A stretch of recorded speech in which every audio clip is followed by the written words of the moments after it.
MG university കലോത്സവ വാർത്തകൾ. எந்த ப்ரோக்ராம் இவ்வளோ லேட் ஆகுது? ப்ரோக்ராமில் கலந்துக்கிற டீம்ஸ் கொஞ்சம் ஜாஸ்தியாக தான் இருக்குதுன்னு நினைக்கிறேன். அவ்வளோ டைம் ப்ரோக்ராம்ஸ் அரேஞ்ச் பண்ணுறதுக்கு கிடைக்கலன்னு யோசிக்கிறேன். അല്ല, നിങ്ങൾ എന്തുവാ പറയണേ? അപ്പം അതറിഞ്ഞില്ലേ? ഇല്ല. MG യൂണിവേഴ്സിറ്റിയിൽ കലോത്സവത്തിൽ വരുന്ന മാറ്റങ്ങളെ കുറിച്ച് കേട്ടില്ല? ഇല്ല.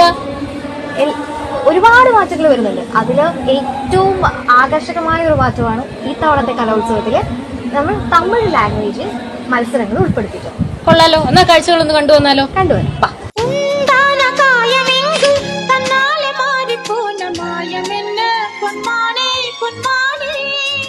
പുത്തൻ ആശയങ്ങളും പുത്തൻ ചിന്തകളുമായി കലോത്സവവേദി ഉണർന്നപ്പോൾ തമിഴ് ഭാഷയ്ക്കും ഒരിടം കിട്ടി. ഓരോ കലോത്സവവും കലയുടെ പുത്തൻ അനുഭവം നൽകുമ്പോൾ ഇതുവരെ കണ്ടിട്ടില്ലാത്ത കേട്ടിട്ടില്ലാത്ത പുത്തൻ ആശയങ്ങൾ മത്സരാർത്ഥികൾക്ക് മുന്നിൽ വെച്ചുകൊണ്ട് MG സർവകലാശാല വ്യത്യസ്തമാവുകയാണ്. തമിഴ് ഉപന്യാസ മത്സരത്തിൽ 29 മത്സരാർത്ഥികളാണ് മാറ്റുരച്ചത്.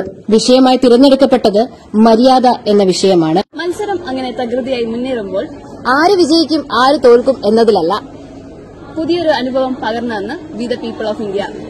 കലോത്സവ വേദിയിൽ നിന്നും ക്യാമറമാൻ നിഹാസിനൊപ്പം Devika S Nair, Gayathri Raj, ICJ news.